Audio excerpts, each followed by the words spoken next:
Welcome back to the podcast. Got an interesting episode in store for you today because I'm going to be talking about some of the ideas that myself and my colleagues at the London Lions are applying based on an ecological approach. So, I had the chance to move back to the UK after almost 8 years working abroad through different kind of coaching roles. And this was a really exciting chance to come home. And the London Lions are an awesome organization doing big things to the UK basketball scene. So there's a men's team. So there's a men's team participating in Euro Cup and a women's team in the Euro League. So there's a men's team participating in the Euro Cup and a women's team with a chance to be playing in the Euro League this season. And in addition to that, we have a brand new academy, and that's primarily why I've come on board to basically help adopt a completely ecologically driven approach based on contemporary skill acquisition to what we are doing there. And I think this is really exciting because I think this will probably be one of the first basketball academies in the world which is completely focused to contemporary skill acquisition research. So in other words, all the processes that we are embedding, it's not just based on our opinions, but it's based on empirical evidence from what has emerged in the research world. And this to me was a really unique opportunity because after working in college prep, I kept thinking when I was there, this is great, but imagine the difference if I could do this with players before they came to me. And imagine if we could do this across a whole kind of academy environment. So this is basically what we have now. Got an amazing team of 4 professional coaches and supported by the academy general manager, Vanya Cernievich, who was a big reason why I came back to London, had the chance to work with Vanya NBA Europe before, and we're assisted by Jacob Lloyd, who is the assistant general manager. So it's kind of like a team of 7 people, including myself. And we're really just trying to develop kind of the next generation of basketball players from the UK who can, hopefully become senior team players. And, the reason why we've kind of gone about the academy from a very different perspective is, there's such a kind of gap between where players typically are when they graduate from youth programs in the UK right now to where they would need to be to, have a chance of actually contributing to a team that's at the Euro Cup / Euro League level. So really good challenge. And I feel like it's going to be really interesting to kind of show what could be done using, these ideas at this level. So I'm sure people will be following kind of some of the things I've shared already on social media from the things we're doing there.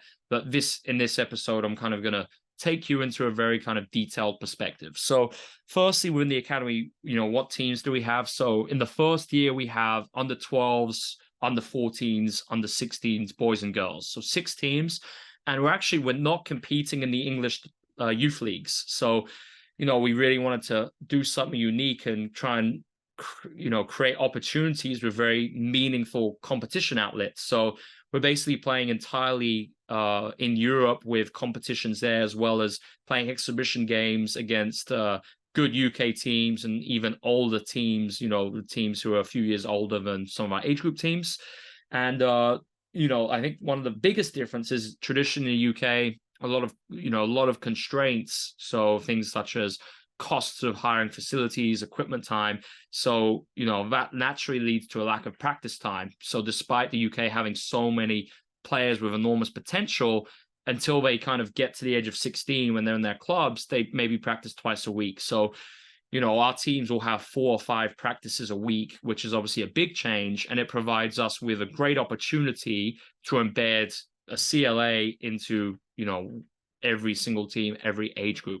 So my role, I have a bit of a fancy title. It's called Director of Methodology. And I believe it's the first one in the basketball world, but this position has existed in football for years. And I'll come on to that. But essentially, my goal is to, design the methods and the methodologies that we are using and embedding these in skill acquisition research. So that's the first one, ensuring that everything we're doing is grounded in that. Now, when it comes to the academy specifically, we have one of my biggest kind of roles was designing shared principles of play. So, this means looking at every age group and having a conceptual framework for how we want to play. And something I see in many programs, many clubs, is every single age group team you go in and you wouldn't tell that it's the same club. The under 14s, from the under 16s, from the under 12s, whatever. Very different approaches, very different drills, and very different offenses and defensives. And very different offenses and defenses. So we want to have complete alignment and also ensure that these principles of play are actually conducive for what the senior coaches want if players, progress to the Euro Cup / EuroLeague level. So that's something really important. And I spent a lot of time designing these and thinking about what made sense for the context we were in. So it wasn't just a case of me copy and pasting everything I did in Italy. I was thinking about, the players, the context, and where we're at right now. Third part of this role and what I do is leading regular coach education workshops and programs. And so when I am in London, and even, in the instances where maybe I'm delivering a coaching clinic away from London this year, we're trying to have a very regular kind of coach development program. So this means I might, even in a normal week in London, I might lead 3 workshops in the week. And we do this in the mornings with the coaches, and they're incredibly reflective. And I basically take different parts of the principles of play and the academy framework that I've designed for player development, obviously all based on a CLA and some differential learning. And I design interactive tasks for the coaches to think about it. We present to each other, and we're really just trying to make sure that learning is something that doesn't kind of only occur in the off season, and that learning isn't something that's left to us independently to kind of navigate, but we're basically trying to make the learning process as useful and helpful for all the coaches as possible. And, this has been something really fun. And I think in most programs, whether it's professional teams or even youth programs, we don't have time to learn on the job. So for me, a big part of my role is basically finding creative ways to help make it easy for coaches to learn on the job during the season. Because if we want to be better and we want to deliver, programs which are underpinned by the latest research and really, offering the players with a chance to fulfill their potential, well, we need to be fulfilling our potential as coaches. And I think that's very important. And the last thing is creating a one club philosophy. So together with Vanya and Jacob, we spoke about how we don't want this to be an academy which has silos and is fragmented within each age group. So one of the biggest things we kind of did was create this shared coaching pool where instead of having coaches only work with one age group, every Lions Academy coach is an academy coach, not just a U16 or U14 coach. So what that means in practice is our coaches are cycling through all the different age groups. And what that does is it removes these siloed kind of operational procedures which traditionally impact clubs. And we're thinking in a far more unified manner. And also, I think the biggest reason why I wanted to go down this route is it develops more adaptive coaches. Because if coaches can become well-versed using the CLA with under 12s, under 14s, under 16s, all these different needs, well, even if they want to become maybe an assistant coach on one of our senior teams in a couple of seasons, they're going to be far more prepared and they're going to be more skillful as a coach because they've been exposed to that and they've, found ways to use the CLA in a number of different settings. So I want to I focus kind of on Lions, and now I want to focus on the potential of where I see the director of methodology position existing in the basketball world, because I believe this is the future of the game, not just in academies, but in professional teams at the highest level and college teams where they have the resources to hire someone for this role. So firstly, this kind of idea, how I first learned about the director of methodology position was some research papers, which we're going to get to, as well as a really good article by James Vaughan for the Player Development Project. I want to get James on a podcast. I'm a big fan of his work. I've learned a lot from some of his papers over the years. So this was a really good blog, and I'll include it in the show notes. So essentially from this blog, I'm just going to read a short segment, and this is related to FC Barcelona. So quote starts, John Villabosch is one of the heads of Barcelona's Department of Methodology, a department created 5 years ago at the request of Pep Guardiola, who was he was the manager of the team at the time. And the new Department of Methodology has 4 main objectives. Number 1, maintain and develop the club's philosophy and style of play. Number 2, plan training programs for junior and youth teams. Number 3, provide continuous coach education within the club. 4, share and promote FCB internationally. So for instance, attending coaching clinics, workshops, etc. However, Jones says that the ultimate goal is to unite science and football through this position. To do this, the department is using ecological psychology, dynamical systems, and complexity theories to understand and optimize player and coach development. So, this for me is how organizations can practically implement the ideas that I speak about within the podcast. Obviously, if individual coaches and practitioners can kind of share these ideas, then great. But I think if we really want to go all in on this director of methodology position is key, because then they can create this actual department, which we're going to look at, and really create the processes for ecological dynamics to be brought to life in organizations around the world. Especially, there's so much money being invested in basketball, especially at the higher levels. So for a fraction of that, I think we can get what has been missing for decades and really benefit from contemporary ideas. So I want to look at 2 papers which come from researchers in the ecological space, looking at how a department of methodology could be integrated and applied in different sporting organizations. So firstly, I just want to kind of clarify how I see it. So a director of methodology is hired, and obviously I think that has to be someone who has a background in contemporary skill acquisition ideas. And their job is, very much it's to create a department of different people within the organization where we can get together, understand the theory, and start to apply it. So, maybe one staff member from each field forms this greater department. And then, the essence is, how can we adopt ideas from the research in the practical approaches of what we're doing at this organization? So just a short excerpt from the paper. A challenge in sports organizations is to understand how evidence-based methodologies can support practitioners in developing innovative models for athlete learning, development, and performance preparation. Current models of athlete development and support tend to be dominated by isolated specialists working in silos. So this is that whole essence of siloed thinking, which I've spoken about already on the podcast, and how I believe that this arises where we have so much, specialism within the basketball world now, but every field is so kind of fragmented. They're not getting around the table. We're not creating this unified organizational approach. So this is where evidence-based frameworks offer the potential to eclipse from, this traditional kind of paradigm we're faced by. And instead of working in isolation, we can work in a unified manner.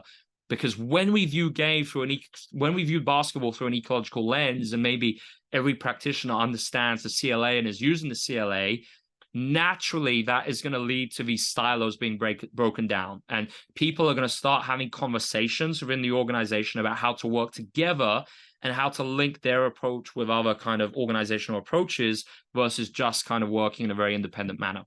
Now, how has this problem emerged? Well, this kind of comes from the paper done by, it was titled A Department of Methodology Can Coordinate Transdisciplinary Sports Science Support by Rothwell et al. So they wrote, it has been suggested that the problem of integration is embedded in the traditional reductionist method of applied sports science, leading to the eagerness of individual specialists to quantify progress in isolated components. This is what leads to siloed working and decontextualized learning environments that hinder athlete preparation. Now, this to me is a really interesting one, because especially over the last decade in the NBA, I'd say to a lesser extent the EuroLeague, but now maybe it's becoming more common to invest in sports science, right? We've seen it a lot, and a lot of money is going into it. But in my opinion, and this might be a little bit controversial, yes, sports science is key, but without a theoretical framework underpinned by skill acquisition, I don't feel like the sports science is being applied as effectively as it could be.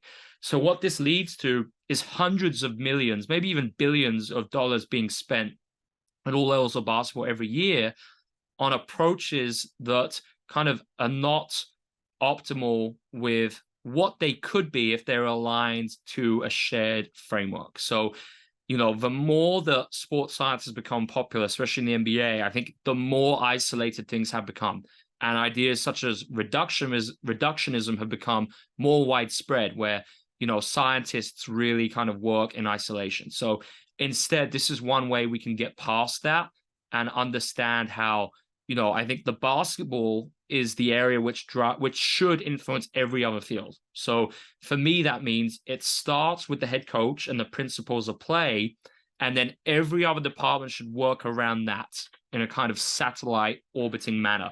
So that means, in the department of methodology, any director of methodology needs to find a way to unite all these departments, as opposed to them just existing as these kind of isolated components. And that is where obviously ecological dynamics enters the equation as a way for everything to be coordinated through the same approach.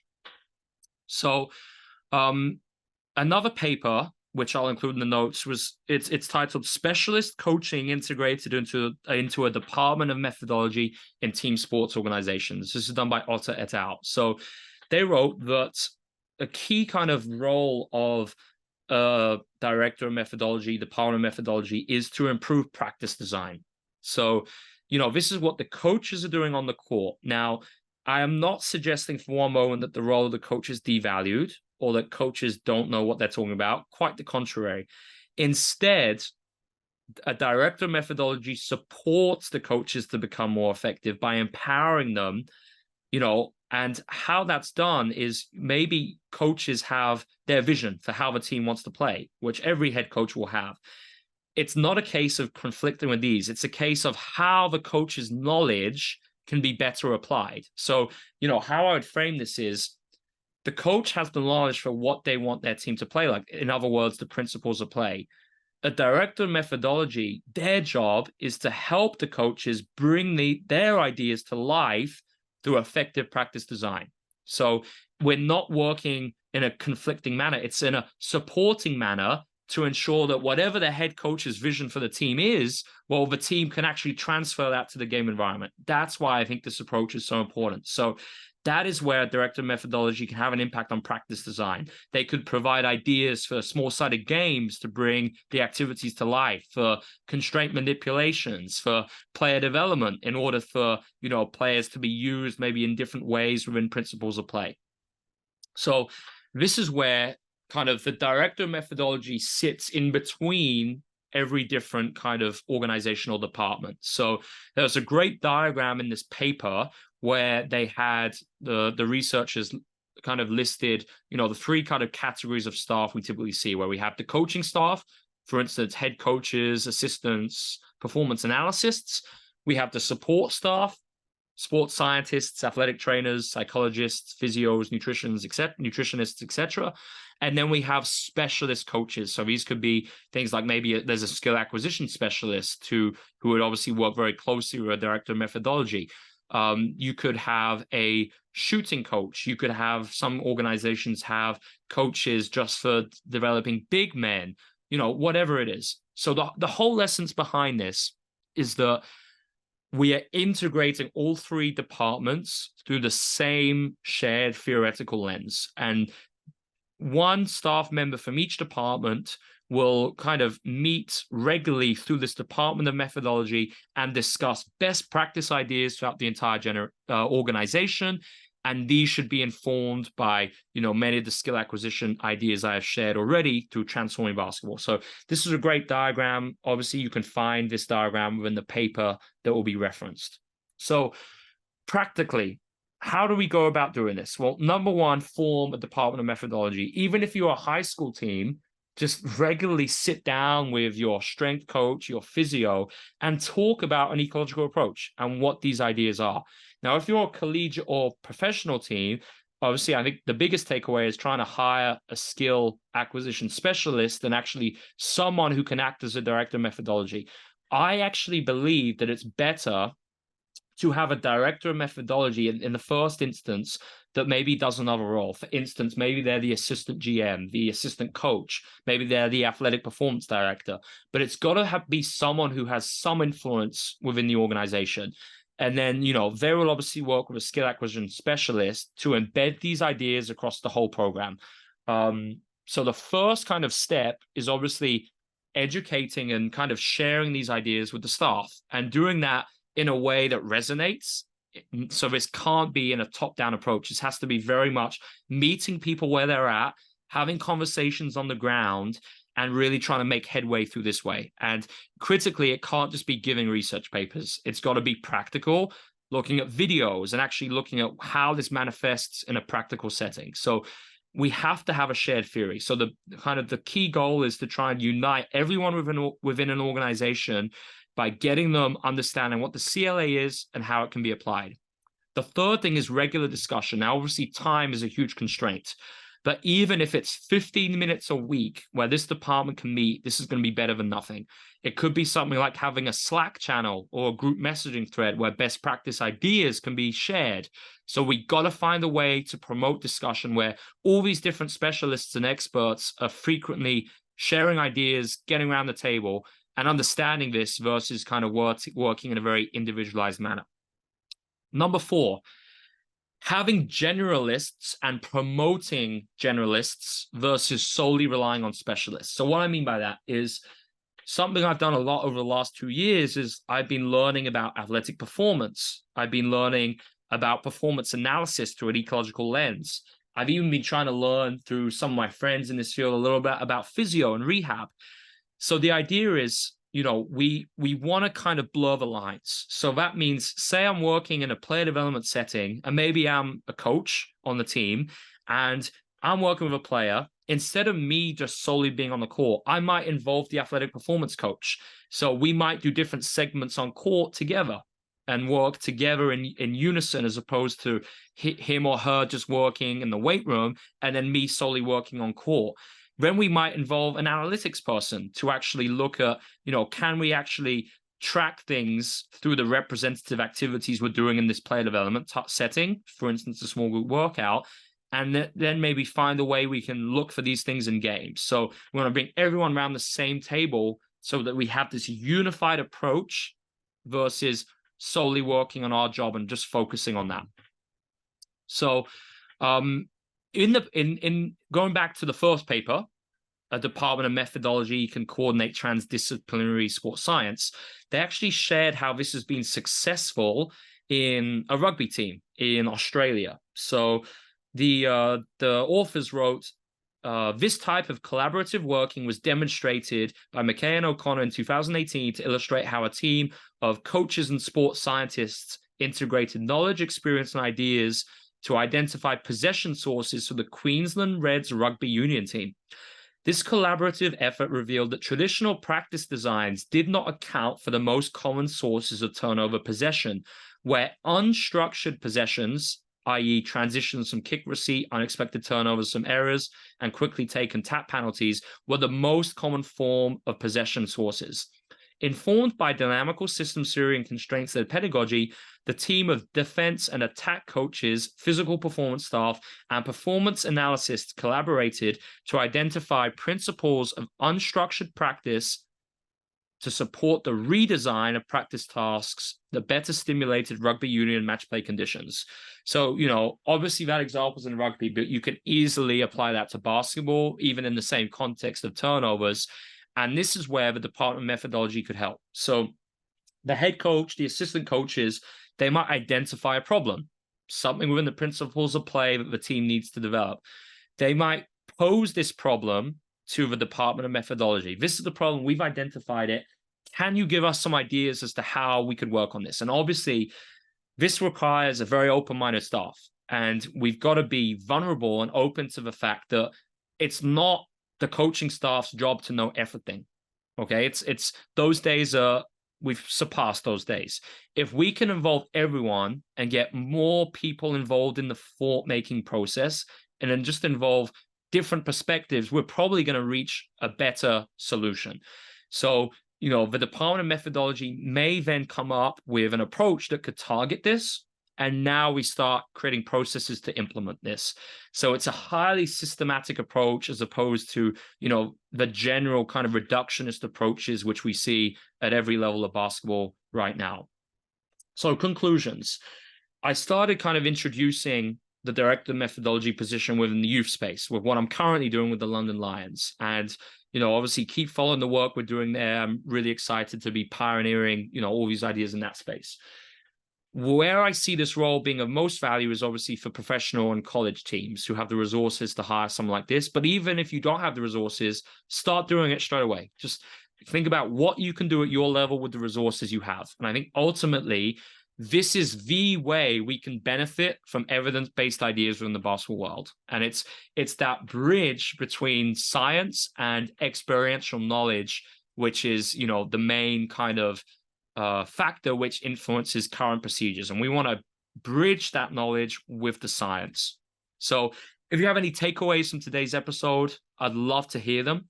Any practical kind of challenges maybe to implementing a department of methodology would also be really interesting to discuss. So I believe, if football has had this position for many years, even then, I would say many organizations, maybe they don't do it in a way that's ecologically orientated, but still the position's there. The potential we have for this in the basketball world is staggering. So, it's just a matter of time. And I think the first organizations who kind of go down this approach, well, they're going to be able to access an unparalleled competitive advantage. So thanks for listening, and see you on another episode of the Transforming Basketball podcast.